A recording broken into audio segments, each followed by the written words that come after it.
numéro 3, le financement de la création d'entreprises. Comme vous le savez, toute entreprise fut un jour une jeune pousse, une start-up, parfois créée dans une chambre, un garage, une cave, une résidence universitaire. Les plus chanceux réussiront à se développer, mais l'immense majorité échouera. Heureusement, cela n'empêche pas l'esprit d'entrepreneuriat. Élaborer un projet de création dépend de tas de choses, notamment bien des sources de financement, du montant et modalités en fait d'un apport, et tout ceci dépend et est forcément lié en fait à la structure juridique choisie. C'est ce que nous verrons donc dans ce thème. Tout d'abord les apports des fondateurs, suivi du cas spécifique d'une start-up. Est-ce que vous êtes prêts? À vos marques, prêts, feu, bosser. Les apports des fondateurs lors de la création. Il existe 5 particularités financières d'une entreprise qui se crée. C'est ce que nous allons voir dans un grand 1. Tout d'abord, la volatilité de l'actif économique.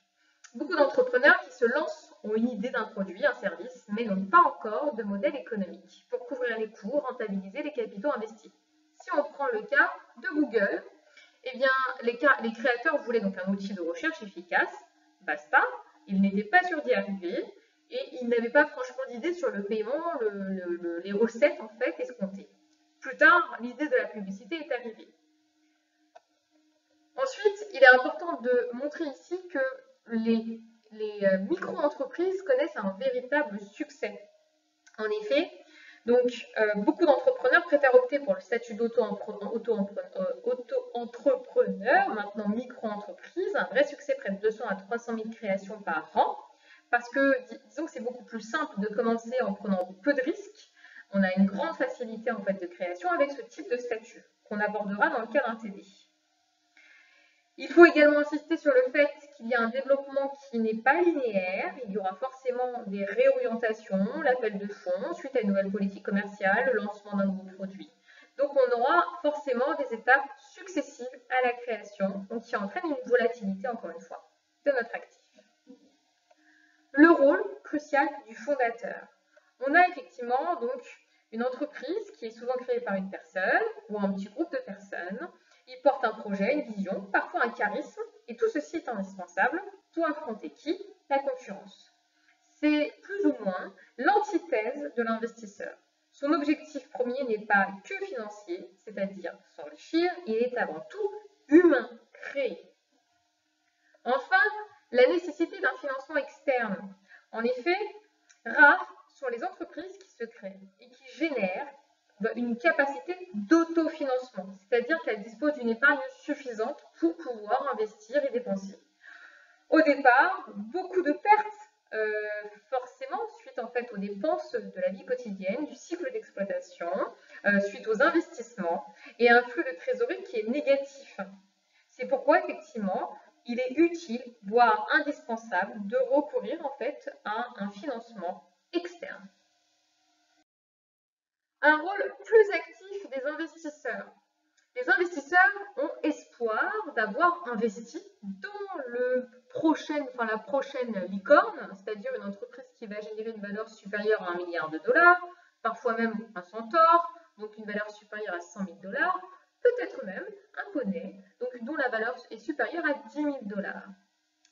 Donc, il faut effectivement pouvoir prendre en compte tout cela, sachant qu'ils prennent eux-mêmes des risques qui sont très élevés, car sur 10 investissements, 7 à 8 ne donnent absolument rien. D'ailleurs, lorsqu'on voit le cours boursier donc, de Neovax et de Sanofi, cela montre clairement que les entreprises dans ces secteurs en fait, pharmaceutiques, donc Neovax qui est spécialisé dans les vaccins, changent et varient énormément. Donc ça va forcément inciter ou désinciter les investisseurs à participer donc, dans la structure financière de l'entreprise. Si on regarde le cas de Neovax, on a de brutales variations qui sont étonnamment liées aux découvertes ou aux échecs, effectivement, de certains programmes de recherche. Une valorisation hautement spéculative et volatile. On a forcément une volatilité de l'actif économique qui se traduit donc au niveau de la valeur des actions, signe d'un risque spécifique lié au développement de l'entreprise. Ça va forcément effectivement entraîner une certaine spéculation et volatilité du fait de l'évolution des cours boursiers. Alors, qu'en est-il du projet d'entreprise et la forme juridique précise?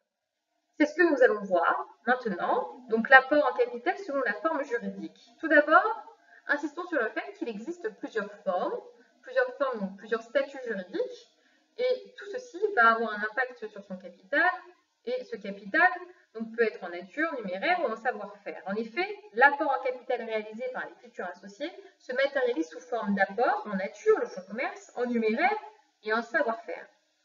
Tous ces éléments d'actifs apparaissent au passif du bilan au capital. Ensuite, on distingue deux formes juridiques, entreprise individuelle et société. La société est une personne morale qui est différente de la personne physique, de l'entrepreneur, du dirigeant.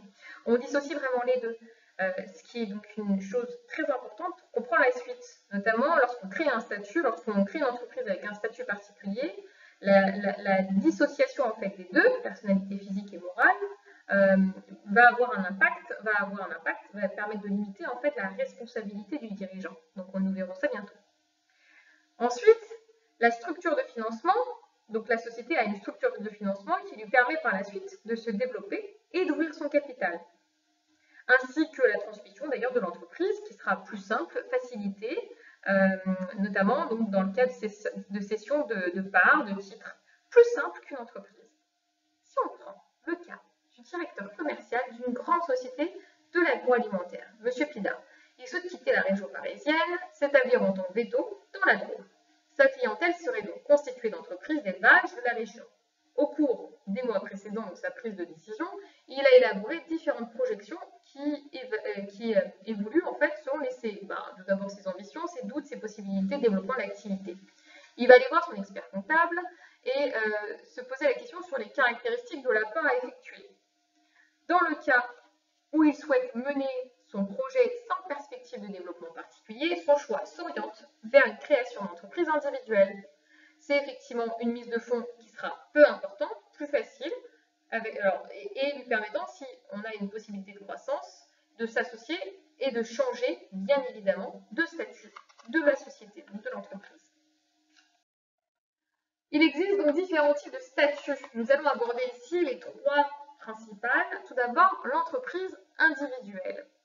Il n'y a pas de distinction entre la personne morale et la personne physique, donc entre l'entreprise et son entrepreneur, son dirigeant. Donc le patrimoine de l'entreprise se confond ici avec celui de l'entrepreneur. Donc en cas de faillite, en gros, on peut venir saisir les biens personnels de l'entrepreneur. Exemple, volonté d'autonomie totale. M. Pida veut s'établir en se spécialisant dans les entreprises d'élevage de volailles. La seule mise de fonds initiale serait destinée à l'acquisition d'un stock de médicaments d'une valeur de 30 000 €. Quels sont les risques et les avantages financiers? L'avantage principal, c'est quoi? C'est effectivement la simplicité, le faible coût de fonctionnement de constitution. Mais comme vous le savez, c'est peu rassurant pour les créanciers, les fournisseurs, et c'est plutôt retenu pour les petites entreprises type artisans, et bien les professions libérales aussi, donc à taille réduite, avec peu de capitaux. Maintenant, intéressons-nous donc à la société à responsabilité limitée SARL. C'est une structure clairement hybride. En effet, la SARL possède des caractéristiques propres donc, aux sociétés de capitaux et d'autres propres aux sociétés de personnes. Donc le capital est divisé en parts sociales. Je prends le cas de M. Pida qui souhaite cette fois-ci s'associer avec deux confrères qui possèdent une expérience locale et de terrain. Il décide de créer une SARL adaptée aux professions libérales. Quel est l'intérêt de créer l'entreprise sous forme de SARL? Eh bien, nous allons voir avant la SA, eh bien, cela permet de contrôler l'entrée de nouveaux associés et la responsabilité est limitée, c'est-à-dire qu'en cas de faillite, on ne viendra pas chercher mes biens personnels. Alors maintenant, la société anonyme, donc le montant du capital minimum est de 37 000 €, 225 000 s'il y a derrière un appel public. Le nombre d'associés minimum est de 7, avec une responsabilité qui reste également limitée aux apports. Exemple, M. Pida mène une étude de marché qui montre l'intérêt d'investir dans un labo d'analyse. Montant nécessaire 60 000 €. Il fait donc appel à des associés, 4, qui font, eux, un apport en numéraire. Donc, quel est l'intérêt de créer une société en fait sous forme de SA? C'est le caractère librement cessible des actions qui permet à tout actionnaire de se désengager. Tout d'abord de s'engager, donc on n'a pas peur de s'engager, et de se désengager. Donc nous venons de voir rapidement le projet d'entreprise et sa forme juridique. Dans le cadre TD, vous serez amené à étudier les différents types de statuts juridiques et les différentes caractéristiques, les responsabilités, le nombre d'associés au minimum, etc. Et avant cela, je vous propose de regarder la vidéo du TD intitulée Entrepreneuriat en vidéo pour tout savoir afin de vraiment bien intérioriser votre cours. Bon visionnage!